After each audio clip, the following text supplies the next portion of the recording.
y nos van a seguir hablando, ¿verdad?, de enfermedades y de resistencia, ¿verdad?, precisamente de epidemiología de las OMA, ¿verdad?, las otitis medias agudas y de la sinusitis, y sobre todo de las nuevas opciones que hay de tratamiento. Desgraciadamente no pudo venir el doctor Sigfrido Rangel, pero viene en su representación el doctor Marco Banda Lam, que él es infectólogo, médico infectólogo, doctor en ciencias y es gerente médico de la compañía GlaxoSmithKline. Le damos la palabra. Adelante, bienvenido.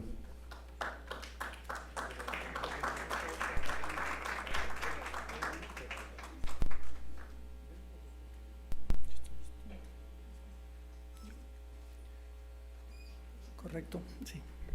Bien, buenas tardes y nuevamente muchas gracias en nombre del doctor Sigfrido Rangel por la invitación. El doctor Sigfrido, probablemente muchos de ustedes lo conozcan, él también es infectólogo, también investigador con una larga carrera como tratante y evidentemente como docente e investigador también. Trataré de cumplir con las expectativas que el doctor tan altamente me encargó. Entonces, todo esto se centra evidentemente ya en aterrizarlo en la práctica clínica. Muchos de ustedes, como profesionales de la salud, aterrizan todas sus intervenciones en la educación médica y todo esto quizá tenga el papel fundamental en el enseñar, no solamente en las aulas, pero enseñar con el ejemplo. Entonces, quizá el mejor ejemplo de cómo controlar la resistencia a los antimicrobianos venga del control de las otitis medias y sinusitis, que quizás son de las infecciones respiratorias más comunes, sobre todo en la parte pediátrica. Mi conflicto de interés, bueno, yo soy gerente de asuntos médicos de VIH en GSK.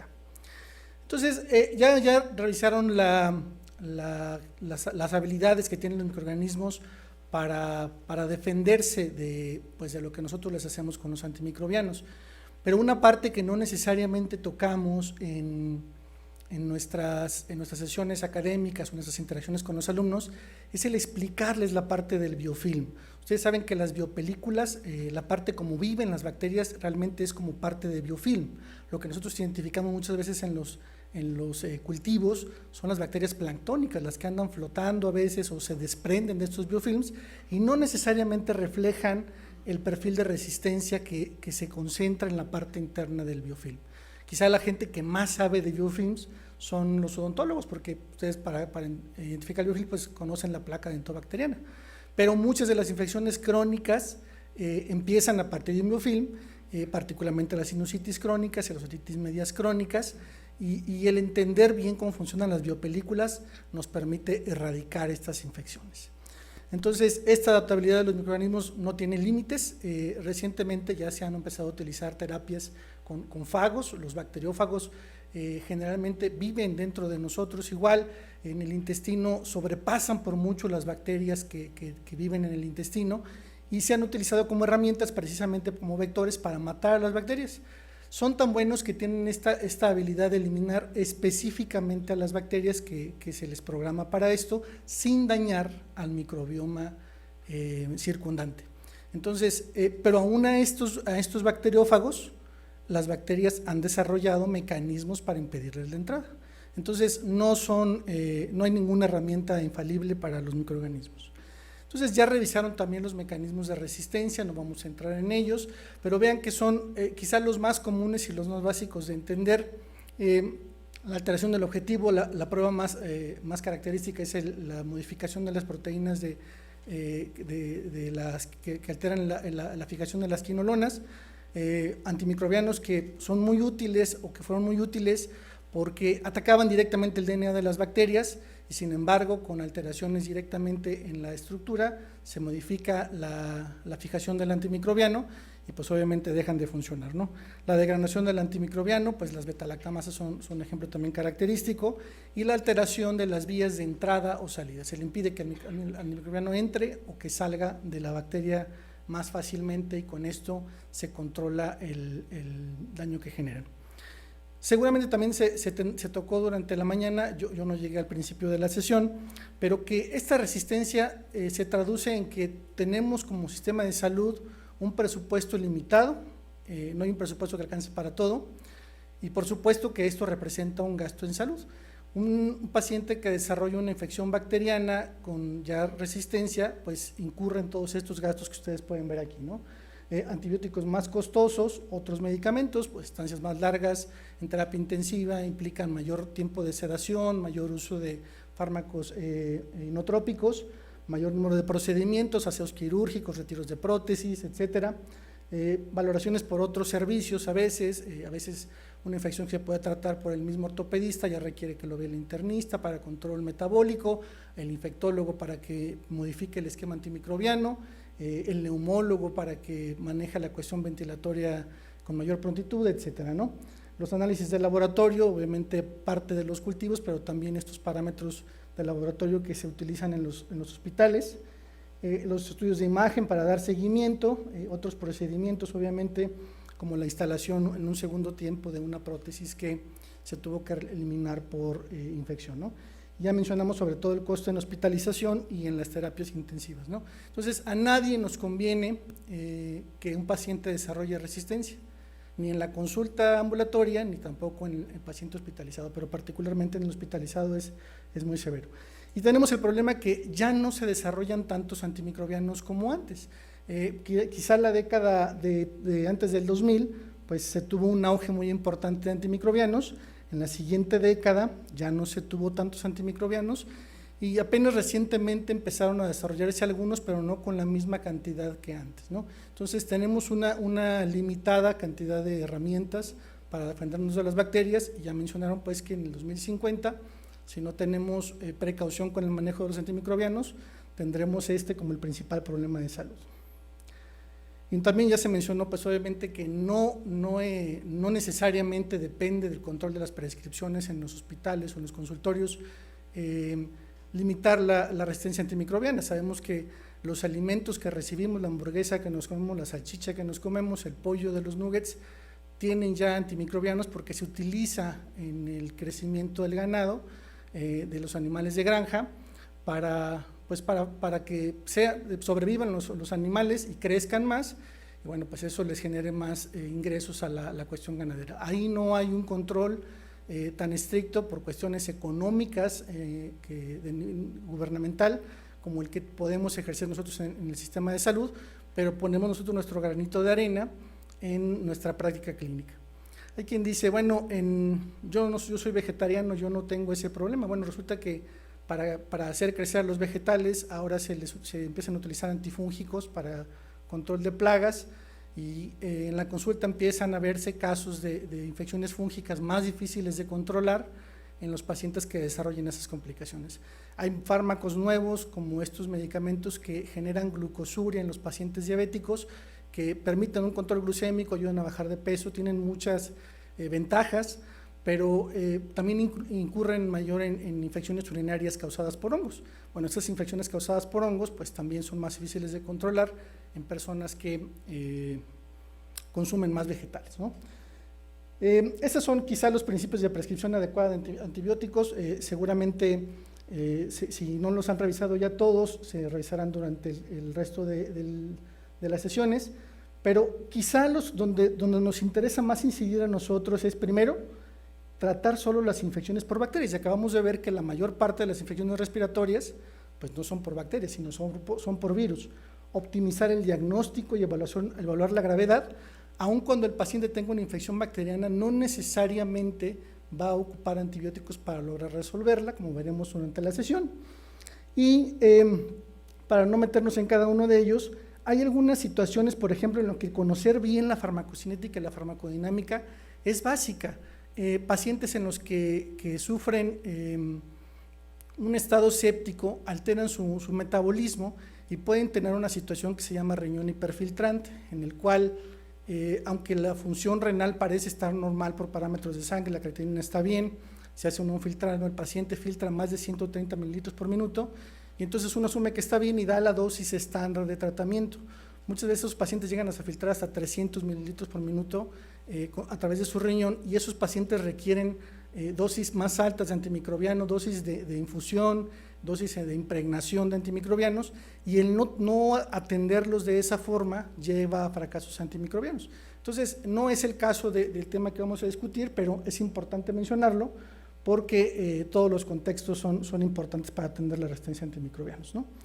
Y bueno, pues evidentemente muchas veces no tenemos en la consulta externa un cultivo, un resultado del laboratorio que nos apoye en la prescripción, pero sí sabemos de epidemiología y sí sabemos cuál sería la mejor alternativa terapéutica. Entonces, quizá el que más nos ayude también en la consulta de paciente ambulatorio sea el prescribir de manera empírica, pero inteligentemente, ¿no? Entonces, en las infecciones que vamos a revisar ahorita, que es la otitis media y la sinusitis, este trío infernal pues coincide desde el punto de vista del origen, son originados casi siempre precipitados por infecciones virales. La vía de entrada, pues obviamente la cuestión respiratoria es común a ambas infecciones, pero también las complicaciones bacterianas se parecen, y estos tres agentes, el Streptococcus pneumoniae, Haemophilus influenzae y Moraxella, son los que representan los patógenos más comunes, ¿no? Ya en complicaciones más avanzadas o en casos no tan comunes, tenemos también el Streptococcus beta hemolítico, el Staph aureus, ya infecciones crónicas complicadas con anaerobios o cuestiones polimicrobianas, ¿no? Bien, esta revisión de diciembre del año pasado todavía menciona pues que los agentes causantes de otitis media siguen siendo los mismos, pero vean cómo de 1999 a 2017 cambió la proporción de pacientes que tenían complicaciones o infecciones por Streptococcus pneumoniae, y esto viene derivado sobre todo de los países que han podido implementar estrategias de vacunación. Sabemos que la vacunación para Streptococcus pneumoniae inicialmente se pensó para complicaciones severas como neuroinfección, bacteremia por Streptococcus pneumoniae, pero como hallazgo secundario se vio que empezaban a verse menos infecciones, y en los cultivos y en los tamizajes de las personas sanas para ver cuál era la frecuencia de microorganismos existentes como microbioma normal o flora normal de las vías respiratorias, vieron que los serotipos del estreptococo que estaban cubiertos con la vacuna empezaban a ser menos frecuentes en las vías respiratorias de los pacientes vacunados, y pues por supuesto que en consecuencia iba a ser menos frecuente las infecciones por ellos, ¿no? Pero es así que entonces empezamos a ver más complicaciones por Haemophilus influenzae no serotipificado, Moraxella, y vemos como el resto de los patógenos en general no cambia su frecuencia, ¿sí? Entonces, en estos tres seguimos viendo la mayor parte de causantes de infecciones bacterianas, ¿no? Aquí está una de las análisis de vigilancia epidemiológica, se llama CIREVA, hay varios CIREVA originales, es Sistema Regional de Vigilancia de Vacunas, pero el CIREVA-2 es el que analiza los aislamientos de estos patógenos, Streptococcus pneumoniae, Haemophilus influenzae y Neisseria, y en general de los procesos invasivos bacterianos que afectan a las vías respiratorias. Este es un reporte también extraído de la Organización Panamericana de la Salud, y vemos aquí la sensibilidad a penicilina de estos aislamientos bacterianos. Ven aquí como por ejemplo en México está separada por colores, cuando la susceptibilidad es del 90 al 100% es verde, 75 a 90 es amarillo, y cuando es menos de 75% es rojo, ¿no? Vean también los cuadros internos, son las Ns de las cepas evaluadas, ¿sí? Eso es importante también porque eso nos da también una idea de qué tantas cepas se analizaron para dar ese estimado de esa resistencia durante ese año. Es importante sobre todo para las siguientes diapositivas que veremos. Pero en México, particularmente Streptococcus pneumoniae, pues prácticamente ya no es susceptible al manejo con penicilina, igual que Ecuador, están en riesgo Colombia, Perú, y aparentemente en estos países todavía sigue siendo factible tratar a los pacientes con penicilina. Entonces, Streptococcus pneumoniae para penicilina. Durante mucho tiempo también se utilizaron los macrólidos para manejar esos patógenos. Bueno, vean la sensibilidad a macrólido, ¿sí? A eritromicina específicamente, durante estos reportes de estos años, vean 2012, 2014, 2016, en todos estos años dejó de utilizarse, dejó de ser útil pues el macrólido pues por la resistencia que se encuentra, y vean cómo la tendencia es muy parecida en el resto de Latinoamérica. Si no están en amarillo ya están en rojo, solamente Uruguay reportó todavía ser factible el manejo de Streptococcus pneumoniae con macrólidos. Bueno, esto no es consecuencia de un año específicamente. Yo recuerdo cuando me tocaba acompañar a mi mamá, que yo era muy pequeño, hace muchísimos años, a llevar a mi hermana menor al doctor, y el doctor le decía, le van a seguir dando infecciones del oído, señora. Cada que usted vea que tiene dolor en el oído la niña, compre el Trimethoprim, antes se compraba sin receta obviamente, y déselo, y va a ver cómo se le va a quitar. Y esa era una práctica muy común. Y lo recuerdo muy bien porque, bueno, a partir de ahí me empezó a nacer el gusto por estas infecciones, y un médico que lo prescribió un otorrino. Entonces, no es una práctica del médico general, del médico familiar, es una práctica común a todos los médicos tratantes, o al menos lo fue durante muchos años. Vemos ahora la sensibilidad de ampicilina de Haemophilus influenzae, también de la misma sistema de vigilancia epidemiológica. Y les decía que pusieran atención a las Ns que vienen dentro de los cuadros, porque vean México 2012, una N de 20, pero en 2014 5 cepas que analizaron y pues 100% sensibles, entonces pareciera que se puede manejar con ampicilina a una infección por Haemophilus influenzae, pero vean, con 13 cepas analizadas en 2016, pues vean 46% solamente de susceptibilidad a ampicilina, ¿no? Realmente es importante en la consulta individual atender al paciente, analizar bien el caso, considerar sus factores de riesgo de salud, pero también sociodemográficos, económicos, manejar esas complicaciones que va a tener y dejar abierta la posibilidad de un seguimiento, cosa que no es muy frecuentemente posible en nuestro sistema de salud porque están saturados.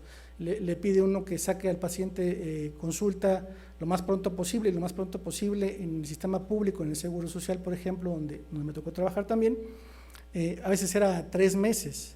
Y a veces uno le dice, bueno, apártelo ahí, apúntelo en la agenda extra, y se molestan pues ya los asistentes de salud, porque obviamente hay que conseguir otro expediente, etcétera, pero se va llenando uno de pacientes extra que revisar porque el sistema de salud no permite estos seguimientos, ¿no? Pero vean como, por ejemplo, el resto del continente también ya tiene una resistencia también a ampicilina, en Brasil y el resto de los países de Sudamérica, ¿no? Unas Ns también, Ns bajitas, pero también ya en rangos de poca susceptibilidad a la ampicilina, ¿no? Y hay otras formas de evaluar la susceptibilidad a nivel global. Esta es la encuesta de resistencia de antibióticos, o también llamada SOAR. Es un programa multinacional y que también permite analizar estos patógenos de las infecciones respiratorias superiores, otitis media y sinusitis. Y acá utilizan estos modelos pues que son más estandarizados, el CLSI y el EUCAST, que ustedes saben pues que este es el Instituto de Estándares Clínicos y de Laboratorio, y el EUCAST, que es un poco más europeo, y son los que dictan los patrones de sensibilidad o de resistencia de los distintos microorganismos a nivel mundial, ¿no? Vamos a ver ahora los distintos países. Vean, por ejemplo, para Streptococcus pneumoniae, la perspectiva global, aquí hay distintos países, pero vean cómo la amoxicilina, por ejemplo, ¿sí?, en la mayor parte de los países donde se analizó, pues todavía conserva la susceptibilidad. Es una penicilina también que tiene un poco más de alcance que la penicilina convencional, con menos reacciones adversas. Y vean cómo, por ejemplo, para los macrólidos, en general, la tendencia es que la respuesta vaya ya en decremento en menos del 75% que hemos mencionado, ¿no? Entonces, son los distintos encuestas y de acuerdo de resistencia que hay, de acuerdo al patrón que se utiliza, CLSI o EUCAST, ¿no? Y los antimicrobianos que se analizan, ¿no? Vean, por ejemplo, ceftriaxona, en lugares como Serbia, pues también ya no tiene una sensibilidad, una utilidad. Ucrania sí, Grecia sí, pero bueno, ustedes conocen, es ustedes conocido que no es raro que en las consultas le prescriban a un paciente para infección respiratoria ceftriaxona, dexametasona y analgésico, este combo que a veces ya lo encuentra uno pegado en las entradas de las farmacias cuando uno va a comprar alguna situación ahí. Vamos a entrar en detalle de la otitis media y decía, ¿qué podemos hacer? O sea, eso era muy relevante, el no pasar nomás del conocimiento, sino pasar a la acción. Y quizá lo que mejor podemos hacer de nuestras trincheras es enseñar adecuadamente a los médicos. Todos los médicos atendemos pues muchas situaciones de salud, hay quien decide especializarse evidentemente, pero todos médicos especialistas y no especialistas reciben esa pregunta del familiar, reciben esa consulta del amigo, de qué hago, fíjate que tengo este problema, y no es fácil a veces emitir una opinión y una recomendación sin meditar las consecuencias de esto, ¿no? Entonces, lo mejor que podemos hacer es educar a los alumnos, educar a los familiares, educar a nuestro entorno, y bueno, pues la otitis media es quizá la de las infecciones que más antimicrobianos ocupa y que no necesariamente están bien indicados.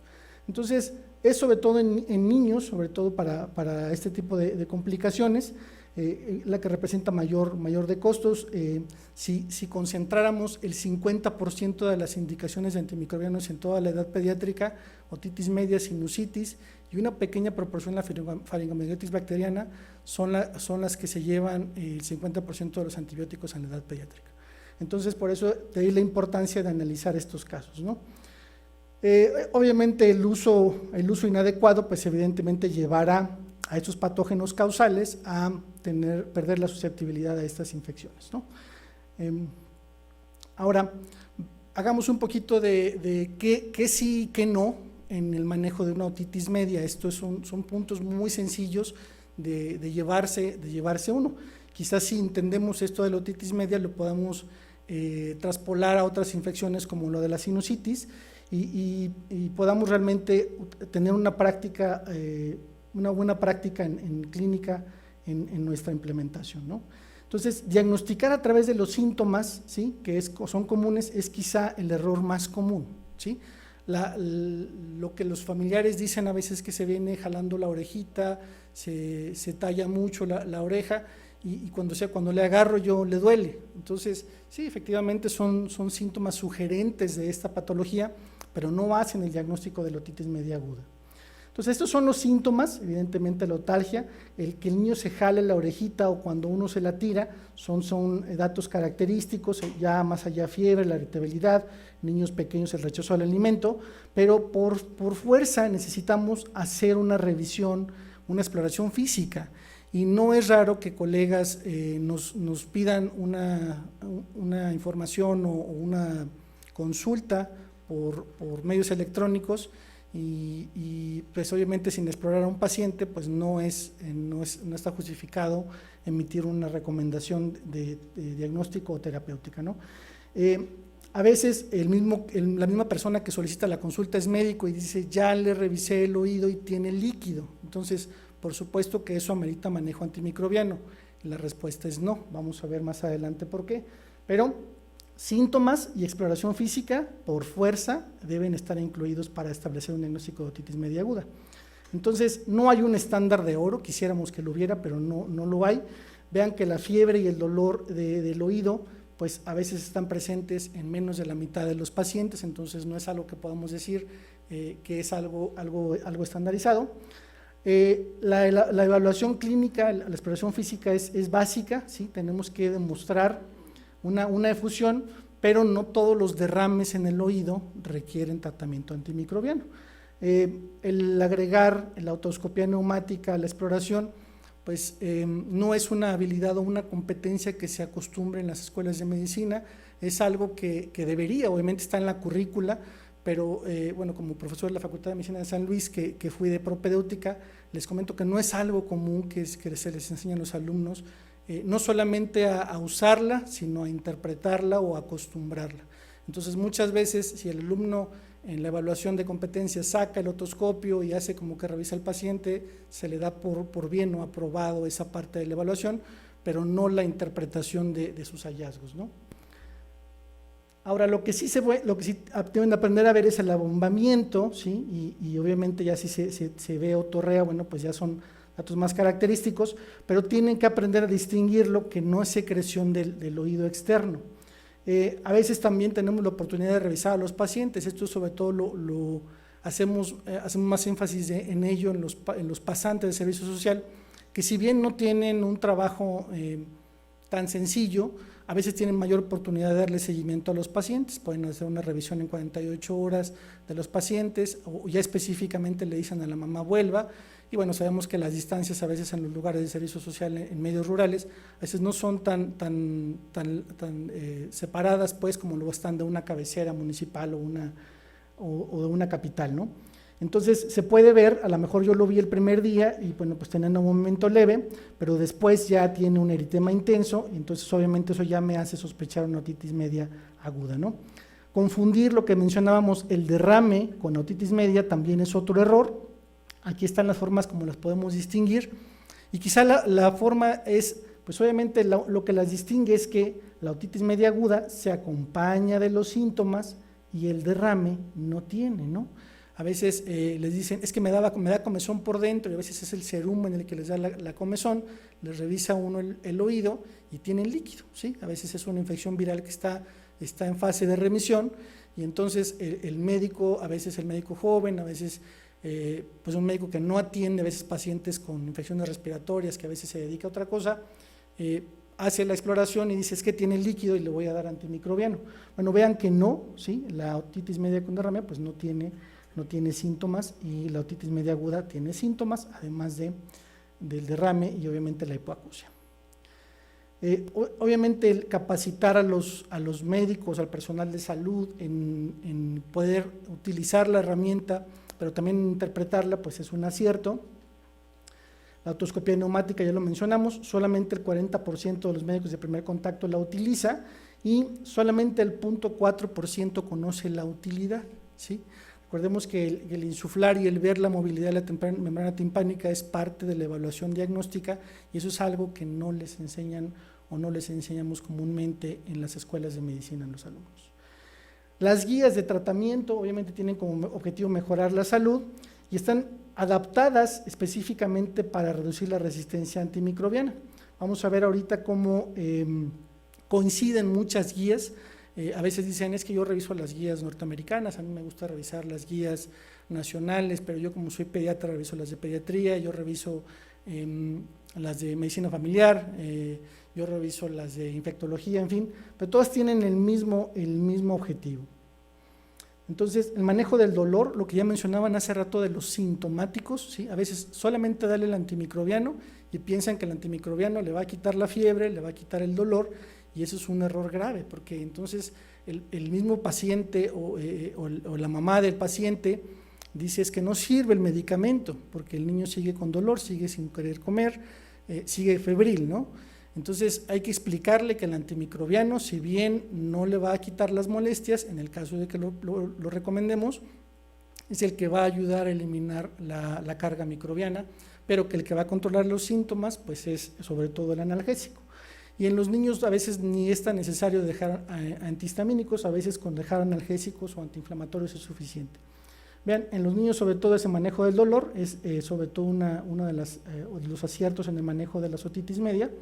Y vean, en esta revisión sistemática de 219 niños de 1 a 6 años, generalmente a los 2 días de tratamiento solamente 7% persistían si les daban ibuprofeno y 10% con paracetamol. Prácticamente es lo mismo, pueden dar ibuprofeno, paracetamol a los niños, y el número necesario a tratar en esta revisión sistemática fue de 6 para que con el ibuprofeno se controlen los síntomas. ¿Por qué es importante el control de síntomas? Porque la mayor parte de los pacientes, aun cuando tengan una otitis media, no van a necesitar antimicrobiano. Entonces, es a lo que íbamos, ¿no? Entonces, no todos los casos que ya identifiqué que, bueno, tienen los síntomas, tienen la exploración física, que coincide con otitis media aguda, van a necesitar antibióticos.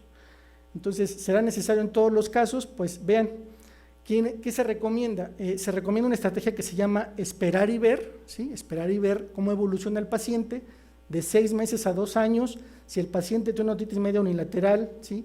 Y signos y síntomas leves, conviene esperar. Si tiene más de 2 años y es unilateral, leve o severa, o bilateral, y los síntomas son leves, se puede esperar. Si vean, aún cuando el diagnóstico coincide con otitis media aguda, en estos casos no se debe prescribir antimicrobianos a menos que tenga las siguientes complicaciones. Pero si el niño ya llega con 2 años, menos de 2 años y es bilateral, ya sea leve o severa, o tiene 2 años o más, y es bilateral severa, casi siempre el niño se ve tóxico y febril. No es tan difícil detectar a estos pacientes. Ya con otorrea, obviamente, o si ya es un cuadro recurrente, bueno, en este caso se justifica perfectamente dar antimicrobiano de manera inmediata. Podría ser también considerado conveniente en los menores de 2 años con síntomas severos, es que lloró toda la noche, ya no ha querido comer, pero no está febril, en fin, pero es un menor de 2 años y va a ser más difícil que podamos identificar a veces señales tempranas de complicación, es más difícil poder evaluar a estos pacientes, ¿no? Y cuando no es posible realizar un diagnóstico de certeza, ¿y quién no ha tenido la oportunidad de ver un niño enfermo?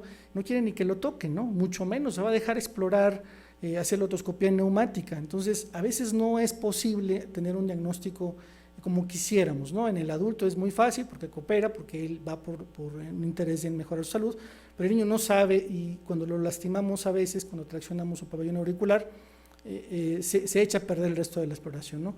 Entonces, es difícil a veces tener el diagnóstico de certeza y quizá esa es la razón por la que muchos médicos justifican su prescripción de antimicrobianos.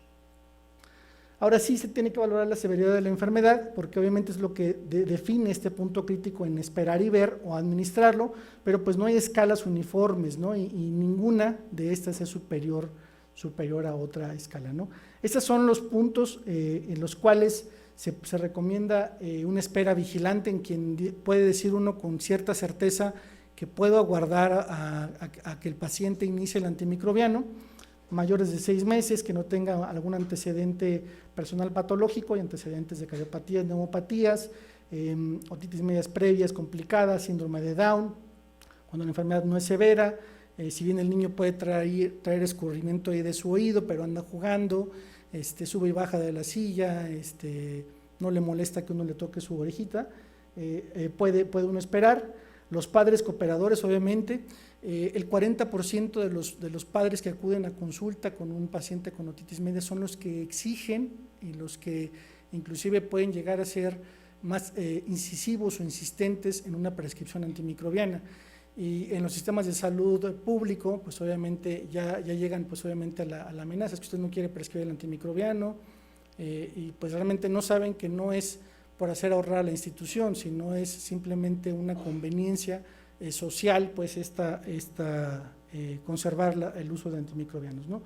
Y obviamente tener la garantía de seguimiento, que es quizá lo que se restringe. Usted me pide que regrese porque quiere cobrar nuevamente la consulta, o me pide que regrese al medio público, pero para hacerme pasar me tuve que esperar 3 horas y venir a formar a las 6 de la mañana. Es difícil dar un seguimiento. Esa estrategia que mencionaba la doctora hace un momento de receta posfechada puede funcionar si uno conoce bien al paciente, pero sobre todo si conoce bien a los papás del niño sobre todo, y confía uno en que van a seguir las indicaciones como uno las prescribe, ¿no? Y si el paciente empeora o no mejora, bueno, pues entonces ya mencionamos las características, pues hay que dar tratamiento antimicrobiano inmediato. Utilizar beta-lactámicos como primera línea de tratamiento, y en este caso, bueno, pues quizá la amoxicilina es lo que recomiendan las guías, como vamos a ver ahorita en las siguientes diapositivas. Vean, todos coinciden en la estrategia de esperar y ver. Los norteamericanos, los italianos, en Sudáfrica, Japón, Australia, la espera vigilante es recomendada en todos, y como un abordaje inicial en caso de que decidamos dar antimicrobianos, pues la amoxicilina. Vean cómo en algunas empieza a verse ya también el uso de amoxicilina clavulanato, y eso tiene 2 justificaciones que no necesariamente aplican a nuestro medio. Una de las justificaciones es que al haber menos Streptococcus pneumoniae, lo que va... ¿Hay que salir? Al haber menos, lo que tenemos más son microorganismos resistentes a los beta-lactámicos, y por lo tanto necesitan utilizar medicamentos inhibidores de beta-lactamasas, ¿no? Y la otra situación es que estos reportes epidemiológicos justifican que los beta-lactámicos ya no funcionen, ¿no? Antibióticos de segunda línea, bueno, vean, los norteamericanos sí se van a las cefalosporinas de tercera generación, pero en general hay una cantidad de alternativas distintas. Obviamente los niños, aunque doxiciclina, clindamicina podrían ser opciones, no son lo más recomendable para los niños, a lo mejor en los adultos podemos utilizarlas con mayor tranquilidad. Vean, de acuerdo si vamos a dar tratamiento inmediato tardío, pues casi siempre empezar con amoxicilina, ¿sí? Si fracasó el tratamiento inicial, pues lo que se recomienda es escalar de amoxicilina a amoxicilina clavulanato. Es un excelente antimicrobiano, penetra bien a nivel del oído medio, por supuesto, dando las dosis correctas del medicamento. En cuanto a la otitis media, las conclusiones, pues lo más importante es el diagnóstico adecuado, ver la severidad, manejar el dolor, y esta estrategia de espera vigilante es quizá lo que más frutos va a rendir, porque primero ya dijimos que lo más común es que las infecciones respiratorias sean por virus. Con eso ya estamos eliminando una gran cantidad de recetas. Hay una revisión en la que mencionaba que el 50% de 1,000 recetas que se podían haber prescrito, si se utilizaba bien esta estrategia de esperar y ver, se pueden eliminar hasta un 54% de estas prescripciones de antimicrobianos, ahorrando una cantidad obviamente significativa de dólares, que fue lo que analizaron este estudio, ¿no?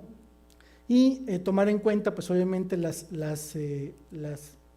lineamientos para una prescripción adecuada de antimicrobianos, ¿no? Nuevamente, prescribir empíricamente, pero también inteligentemente. Para cerrar pues esta parte de las infecciones respiratorias, pues vamos a ver la sinusitis, y vemos que la mayor parte de la sinusitis o rinosinusitis son causadas de origen viral. Vean, la mayor parte de ellos tienen un inicio de síntomas en menos de 4 semanas, la principal causa serán las virales, y solo una pequeña proporción, muy pequeña, van a ser bacterianas. Casi siempre las complicaciones, las subagudas y las crónicas, aquí casi siempre van a tener ya una pequeña proporción de pacientes que ya tienen sobreinfección bacteriana, pero nuevamente no todos van a necesitar tratamiento antimicrobiano. Vean, en el caso de las infecciones de vías respiratorias superiores, en el caso de los niños, vean, 2% o menos, ¿sí?, va a ser cuestión bacteriana, perdón, en adultos, perdón, y en niños menos del 5%, ¿sí? Entonces, curiosamente, de la mayor parte de las recetas que salen de un consultorio, salen para estas indicaciones con un antibiótico, y quizás son los que menos lo necesitan, ¿no? Entonces, vean, 98% de los casos son virales, y sin embargo, se le sigue prescribiendo un antimicrobiano. Por lo que ya mencionamos, las presiones del paciente, el miedo, y si el paciente se complica, y si me demanda, en fin, todas esas cuestiones que, si bien uno hace justifica bien su decisión clínica y lo establece de esta manera en el expediente clínico, se puede evitar uno muchos problemas, ¿no? Vamos a ver de las 10 principales causas de tratamiento en las prácticas ambulatorias de antimicrobianos. La mayor parte de los síntomas son inespecíficos y de poca ayuda. Vean, en los adultos, la cefalea, el dolor facial y fiebre, pues no son síntomas específicos.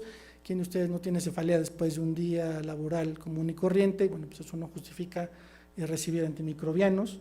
El dolor facial a veces también es común a problemas dentales, y el paciente lo confunde con una sinusitis.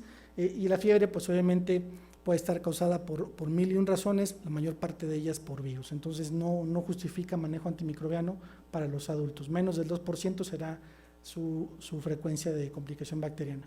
En el caso de los niños, vean, la tos es muy común, la descarga nasal igual, la fiebre no tanto, pero un comentario que hacen sobre todo, no las mamás, pero las abuelas de los niños, es que dicen, es que doctor, le huele la boquita. Si ustedes tienen familiares de niños o en edad pediátrica, sabrán que a los niños casi no tienen, no les huele mal la boquita. Es algo quizá más frecuente en los adultos, pero en los niños no es común esto, ¿no? Los estudios de imagen no son específicos y no nos permiten distinguir las infecciones virales de las bacterianas. Y vean, aunque es lo más común, el estudio más solicitado en las consultas de medicina familiar, a veces la proyección de Waters y eventualmente hasta las tomografías que se piden para evaluar a los pacientes no ayudan al diagnóstico. Pacientes con un resfriado común, un catarro, hasta el 87% tendrán cambios sugerentes de inflamación de los senos paranasales sin una justificación diagnóstica, ¿no? Entonces, para identificarlos, pues obviamente ver la persistencia, la severidad, y es una enfermedad que tiene un curso bifásico. Casi siempre es primero la parte viral, ¿sí? Y si no tenemos este antecedente de la parte viral, casi siempre hay que esperar este tiempo que ocurra para considerar que tiene una complicación bacteriana. Si es al principio, lo más seguro es que sea un cuadro viral, y por muy purulenta que sea la secreción, no se justifica un manejo antimicrobiano, ¿no? Nuevamente, el tratamiento de elección es amoxicilina, y aquí varía de acuerdo a las revisiones, pero aquí, por ejemplo, esta recomienda el amoxiclavulanato, si en niños y en adultos. Ahí están las dosis, y vean, en los macrólidos y el timetoprim ya no están recomendados por las tasas de resistencia que ya vimos. Las fluorquinolonas dejaron de ser útiles recientemente por esas alertas de la FDA de complicaciones a nivel articular, en tendones, a nivel aórtico, etcétera, y sobre todo porque se utilizaban no tanto en infecciones respiratorias, pero en infecciones urinarias. Y vean, las complicaciones de neuropatía han sido cada vez más y más frecuentes en los reportes de farmacovigilancia, y ahora han dejado de ser un antibiótico tan confiable para prescribir, ¿no? Vean, las roturas de tendón de Aquiles, ¿sí?, sobre todo en los pacientes mayores, casi todas están asociadas al uso de quinolonas, que se utilizan para infecciones de vías urinarias en los ancianos. Para terminar, bueno, vean, esta es una actualización del 2019, vean cómo todos empiezan a abonar por amoxicilina clavulanato, ¿sí? Ya mencionábamos en alergia a la penicilina estas alternativas, y en los pediátricos, bueno, pues casi siempre iniciar con amoxicilina, y si no responde, amoxicilina clavulanato. Ahí están los tiempos que se recomiendan de prescripción, y vean cómo es un poco más largo en los niños. Casi siempre 7 días se le recomienda después de que el paciente esté libre de signos y síntomas. Como conclusiones, bueno, obviamente hay que mencionar pues que a pesar de los cambios en la epidemiología microbiana, el porcentaje de pacientes que tienen beneficio potencial de la terapia antimicrobiana sigue siendo pequeño, es decir, la mayor parte de los pacientes no se van a beneficiar del uso de antibióticos, ¿sí? Una gran cantidad de estos casos se van a resolver espontáneamente, pero varía de acuerdo al patógeno. Vean, para Streptococcus pneumoniae, 19% en otitis media se van a resolver solos, 48% de Haemophilus y 75% de Moraxella. La vacuna contra el neumococo ahora ha incrementado el número de casos de Haemophilus y Moraxella, pero hasta el momento sigue siendo de los patógenos interesantes. Realmente no hay mucho en nuevas estrategias de manejo. Quizá los 4 puntos que les puedo mencionar es: 1, la terapia con fagos, que ya mencionamos algunos datos; 2, el uso de una tomografía con, se llama modificación óptica para el diagnóstico de otitis media, sobre todo en los pacientes que no permiten exploración física como pacientes pediátricos; el uso de fármacos que se instilan y se absorben a través de la membrana timpánica, o sea, no son como se utilizan para otitis media externa, pero se absorben a través de la membrana timpánica para el manejo de otitis media. Y bueno, nada más el uso de, bueno, la vacunación obviamente es una de las nuevas estrategias para reducir el caso de casos de neumococo.